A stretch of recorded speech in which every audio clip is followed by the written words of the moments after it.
just wanted to say a few words. We interviewed, I guess, a researcher in Nyeshiz about the Peoples Militias, 1939 to 1941. I'm no expert, and just did this interview maybe a couple days ago. I had some knowledge before, but anyway. This relates, I guess, to the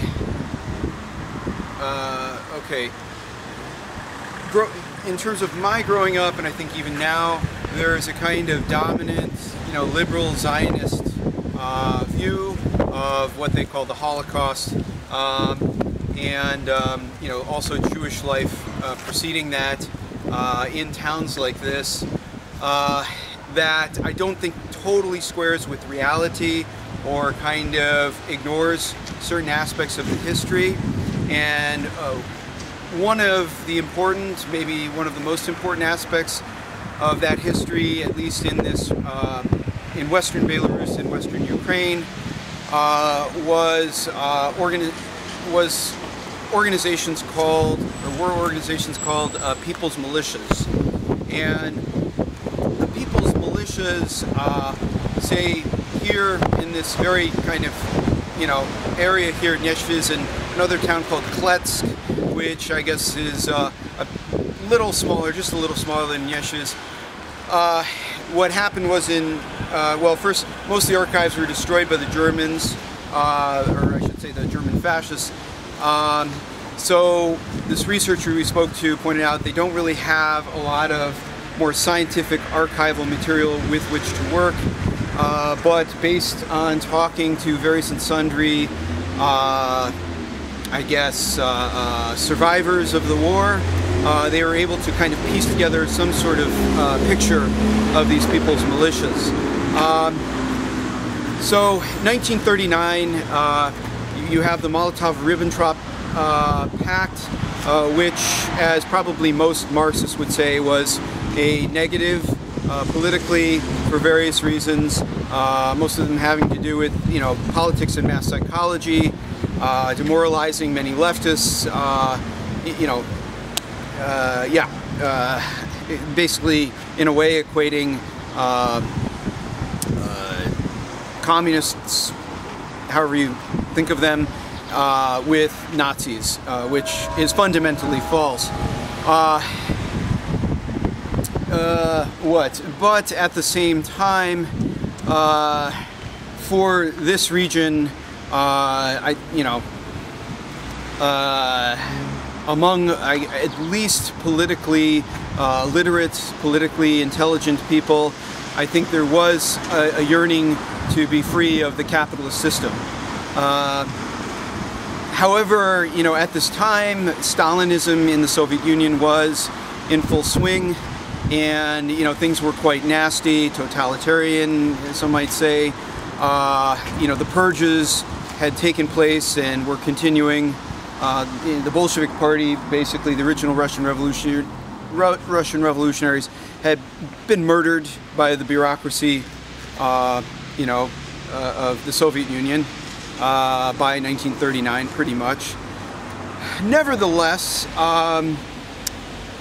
as the Red Army approached these regions, the people, those who were political, the survivors of the Communist Party of Western Belarus, for example, and many Jews were apparently excited that the Red Army was coming, and that probably, from what I've read, while most of these people knew, or at least most Jews, maybe who weren't communists, at least knew that the Soviet Union, at least at this point, was not socialism, perhaps had even devolved into some sort of monstrosity politically. Socially, there was a liberatory aspect to things, in the sense of perhaps, I couldn't tell you about society in the Soviet Union in 1939 too well, but probably we're talking universal free healthcare, free education, the abolition of capitalists in factories, the abolition of the landlords, certainly. There, of course, were other problems, but at any rate, you know, people, including the many Jews, you know, welcomed the Red Army, you know, also as a relief against the fascists to the west, who they were afraid were, you know, approaching, and they'd heard the horror stories of basically pogroms of the fascists. So in Western Poland and, you know, even in Germany. So let us see. So basically then, here in this area, what we know is that there was a man named Pochumov.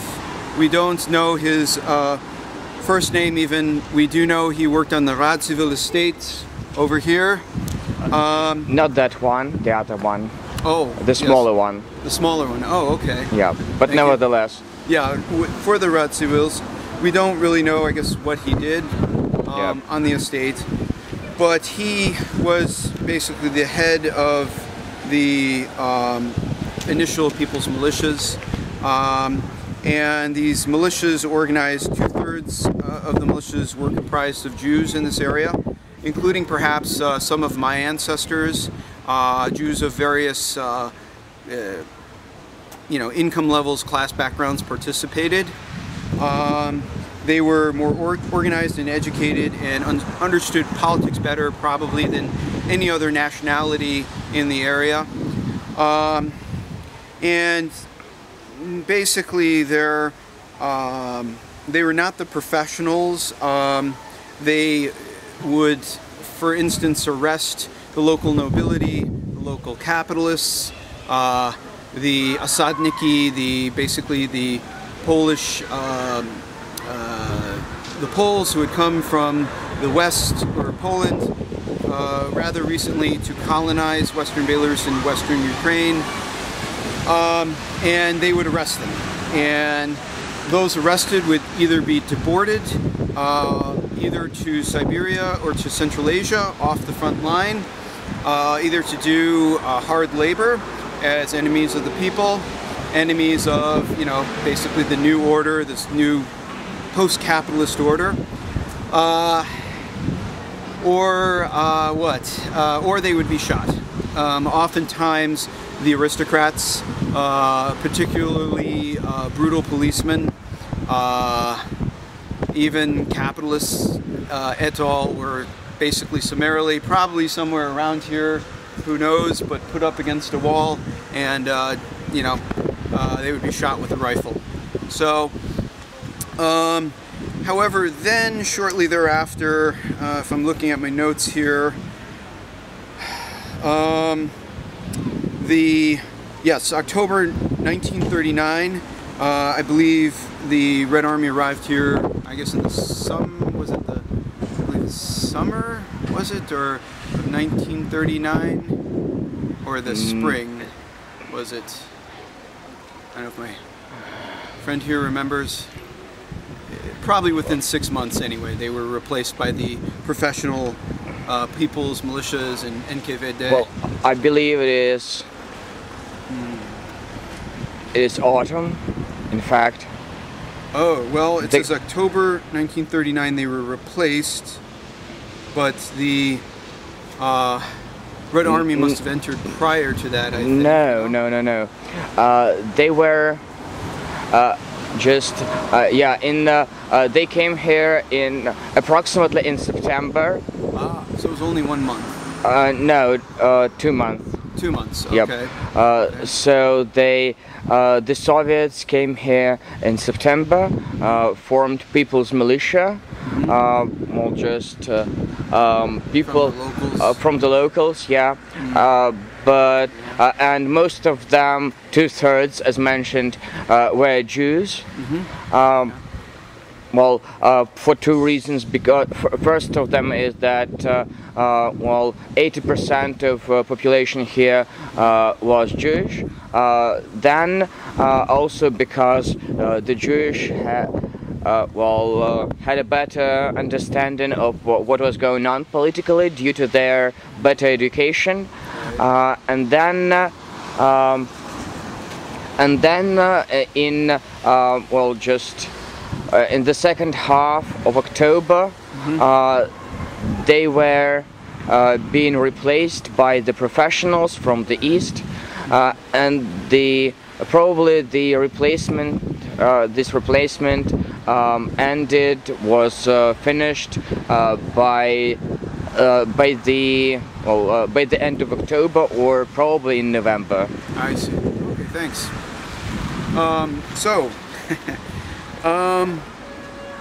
Let's see. So, okay.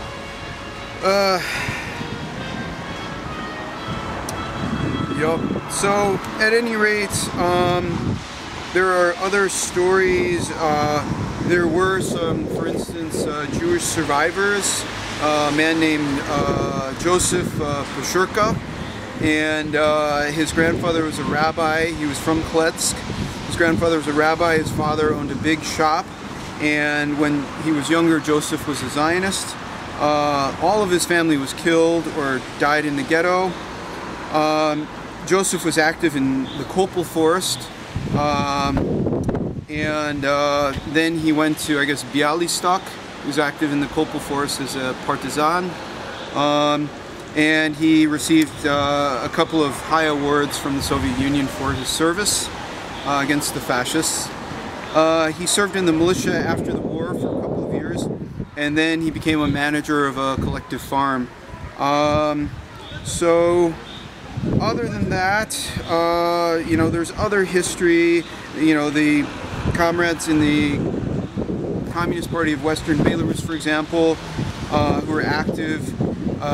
Many of them went to Eastern Belarus before 1939. They were killed on the spot by the Stalinists as basically a threat. I guess the Stalinists were great Russian chauvinists, and they saw Belarusian communists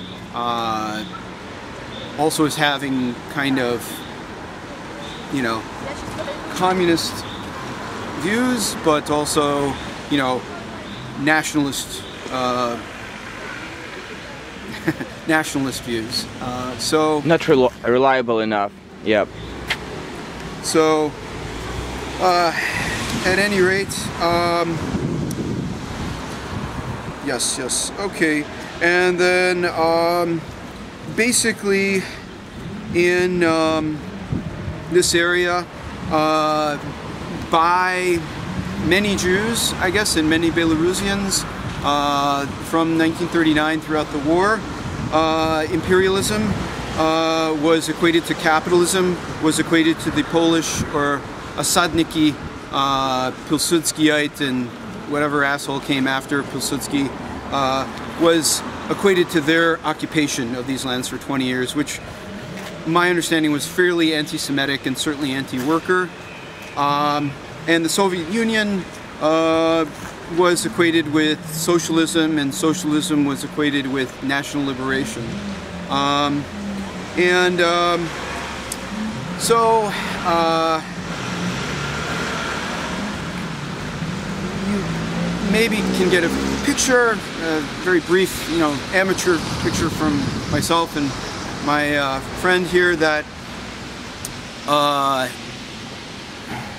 it was not just Jews as victims or even as fighters in the concentration camps and the ghettos, but or even as partisani, but also Jews, the massive Jewish civilians before the fascists invaded these lands and basically exterminated the Jews.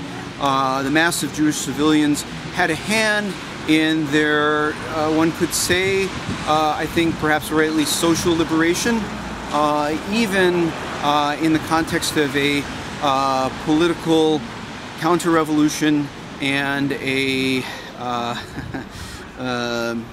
national repression, although it was also perhaps, you know, the Stalinists even, perhaps you could say, were an alternative to even towards the Belarusian people.